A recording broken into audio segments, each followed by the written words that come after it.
Praise the lord. దేవుని పరిశుద్ధ నామానికి మహిమ కలుగును గాక.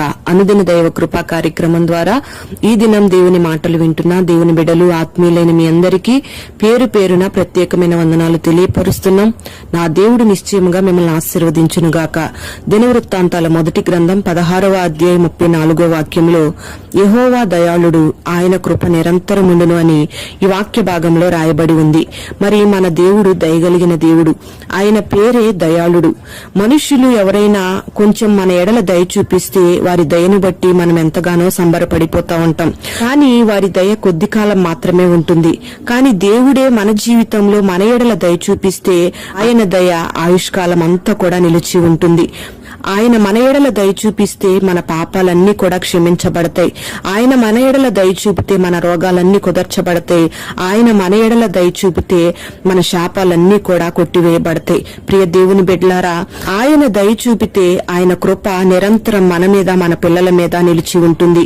మరి మనం ఇబ్బందుల్లో ఉన్నప్పుడు, బలహీనతల్లో ఉన్నప్పుడు, కృంగిన పరిస్థితుల్లో ఉన్నప్పుడు, నష్ట సమయంలో ఉన్నప్పుడు మనుషులందరూ ఏమంటారంటే మన మీద దయ చూపకపోగా వీళ్ళు ఏం పాపం చేశారో ఇలా జరగాల్సిందే అని మన మీద పగ తీర్చుకోవాలని చూస్తారు. ప్రియ దేవుని బిడ్డలారా, మరి మన యేసయ్య ఎంతటి దయగలిగిన వాడంటే పాపంలో పట్టబడిన ఒక స్త్రీని ధర్మశాస్త్రం ప్రకారం రాళ్లతో కొట్టి చంపాలి అని ఆనాడు ప్రజలందరూ కూడా ఆమెను యేసయ్య దగ్గరకు తీసుకుని వచ్చినప్పుడు యేసయ్య ఆమెను శిక్షించకుండా వాళ్ల నోళ్లు మూయించేటట్లుగా మీలో పాపం లేనివాడు మొదట ఈమె మీద రాయి వేయండి అని చెప్పినప్పుడు వాళ్ళందరూ కూడా ఆమెను శిక్షించకుండా వెళ్లిపోయారు. అలాగే యేసయ్య కూడా ఆమె ఎడల దయ చూపించి, అమ్మా నేను కూడా నిన్ను శిక్షించను అని ఆమె పాపాలన్నిటినీ క్షమించి నీ పాపాలు క్షమించబడ్డాయి అని చెప్పి ఆమెను ఇక ఎన్నడూ నువ్వు పాపం చేయొద్దు అని హెచ్చరించి దేవుడు ఆమెను హక్కున చేర్చుకున్నాడు. ప్రియ దేవుని బిడ్డలారా, గమనించాలి, ఆయన ఎంతటి దయగలిగిన దేవుడంటే మనుషులందరూ కూడా ఆ పాపాత్మురాలైన స్త్రీని శిక్షించాలని చూసిన మన యేసయ్య మాత్రం ఆమె ఎడల దయ చూపించి ఆమె పాపాలను క్షమించి ఆమెను శిక్షించకుండా వదిలిపెట్టాడు. ఎందుకంటే మనము ఆయన చేతులతో నిర్మించుకున్న వారం, ఆయన ద్వారా రూపించబడిన వారం, ఆయన రూపంలో ఉన్నవారం. అందుకే మనము కూడా ఆయన సారూప్యతలోకి వచ్చి ఆయన వలె మార్చబడాలని, ఆయన మహిమ ఎదుట మనల్ని నిలవబెట్టుకోవాలని మన పాపాలన్నిటినీ క్షమిస్తూ ఉన్నాడు. మన ఎడల జాలి చేసుకుని మన ఎడల దయ చూపిస్తూ ఉన్నాడు.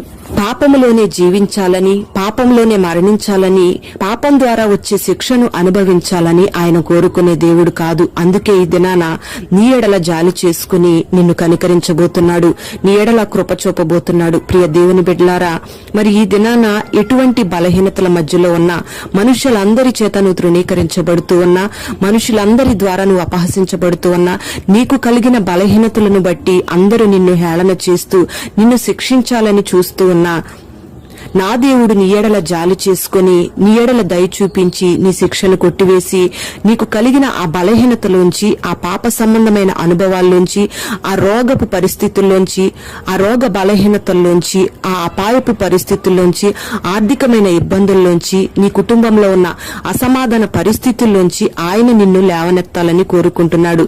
మరి దయగలిగిన దేవుని వద్దకు నువ్వు రాగలిగితే ఈ దినాన ఆయన నీ ఎడల దయ చూపించి నీ బలహీనతలన్నిటినీ కొట్టివేసి నిన్ను ఆశీర్వదించబోతున్నాడు.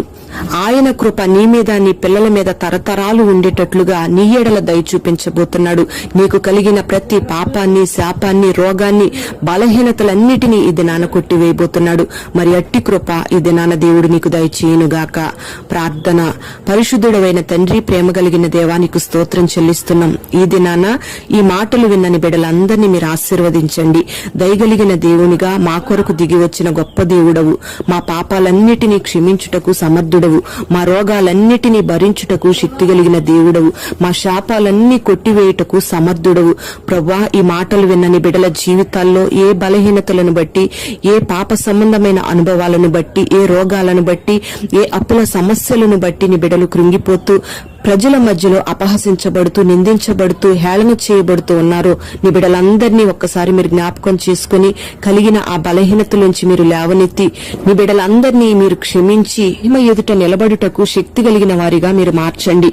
మీరు దయ చూపించి నీ బిడ్డలను క్షమించి ఆశీర్వదించి నీ కృపను కుటుంబాలకు, నీ బిడ్డలకు, బిడ్డల తరతరాలకు నిరంతరము మీరు అనుగ్రహించి మహిమ మీరు పొందుకుని నీ బిడ్డలను ఆశీర్వదించమని యేసు నామములో అడుగుచున్నాము తండ్రి. ఆమేన్.